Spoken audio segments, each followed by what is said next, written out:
So we're here now, ready na. So we got art combined with the coffee and music.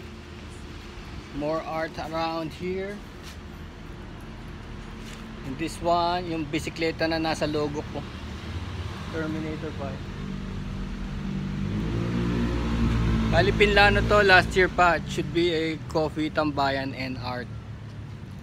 So we'll try ito, pati mga rocks na lalagyan ng art. Parang free floating siya. Tapos may gulong para sa pag umulan, no, pwede may pasok yung art agad. Actually this is a plant rock. Ginawa ko lang parang ganyan din yung idea ron sa movable parang art stand. So we have bathroom here. Of course we will try. This is the drip coffee maker. Drip, and this is the froth maker. Ating coffee. Meron pa ron.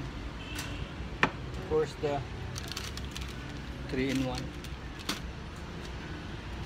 So that's it. Tapos meron tayong video okay. It's right here. Ito.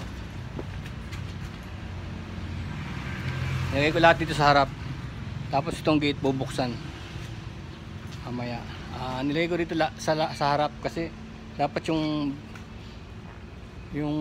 video okay pwede sa likod eh. Pwede sa likod sana. Kaya lang magkakaiwa-hiwalay tayo. Let's try it first dito sa harap para yung mga papasok mabantayan natin. That's it. See you soon. See you later.